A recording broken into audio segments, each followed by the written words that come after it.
BJP is doing, the RSS is doing, is it is placing its own people in key parts of the institutional structure. जय हिंद दोस्तों, मेरे channel soldier speak में आप सभी का स्वागत है। फौजी बोलता है और जब बोलता है तो दो टूक बोलता है। राहुल गांधी लेह और लद्दाख के दौरे पे हैं। फुटबॉल का मैच भी उन्होंने देखा, लेकिन एक बात उन्होंने कही, क्या आपने उस पर गौर किया? राहुल गांधी ने लेह लद्दाख में एक बयान दिया और कहा कि जितने तमाम सरकारी संस्थान हैं उसके ऊपर प्रधानमंत्री मोदी ने आरएसएस को बिठा दिया है, आरएसएस की विचारधारा के लोगों को बैठा दिया है। और वो विचारधारा देश के लोकतांत्रिक ढांचे के लिए, देश के संविधान के लिए और देश के तमाम संस्थानों के लिए बड़ा खतरा है। राहुल गांधी ने क्या कुछ कहा, पहले मैं आपको वो सुनाऊंगा और उसके बाद फिर बात करते हैं कि क्या वाकई में देश के तमाम संस्थानों के ऊपर आरएसएस की विचारधारा के लोग बैठे हुए हैं और संविधान को उसी प्रकार से हाँकने की कोशिश की जा रही है। लेकिन पहले सुनिए राहुल गांधी ने क्या कहा। How do you put the constitution into action?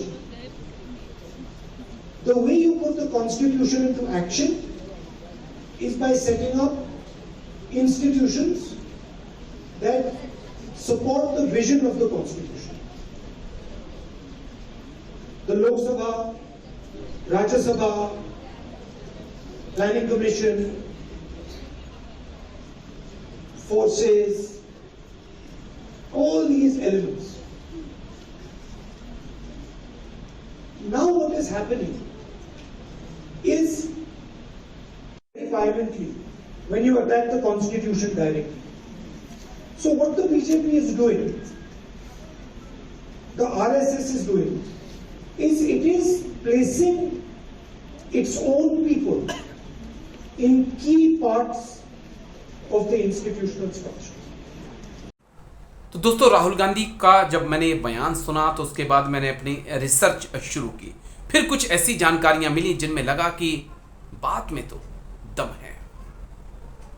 इनसे मिलिए। इनका नाम है जगदीश उपासने, प्रसार भारती रिक्रूटमेंट बोर्ड के ये अध्यक्ष हैं और आरएसएस से लंबे समय से जुड़े रहे हैं। Indian institute of mass communication के डीजी प्रोफेसर संजय द्विवेदी भी आरएसएस से जुड़े हुए हैं, यानी कि जहां पर लोगों ने, बच्चों ने पत्रकारिता सीखनी है, वहां पर भी आरएसएस बीजेपी ने सेंध लगा रखी है।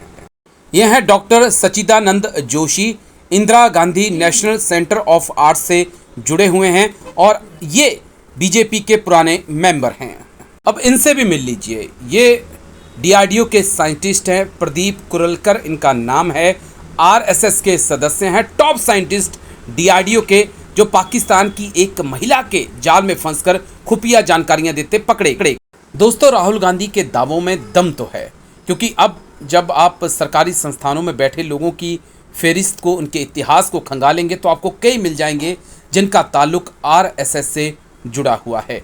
यानी कि राहुल गांधी ने जो आरोप लगाए हैं उन आरोपों में दम तो है और इसके जरिए जो है संविधान को भी प्रभावित किया जा रहा है और जो सरकारी निर्णय लिए जाने हैं उसको भी प्रभावित करने की कोशिश की जा रही है। हैरानगी तो इस बात की है कि आईआईएमसी जैसे संस्थानों में भी आरएसएस की सोच घुस चुकी है।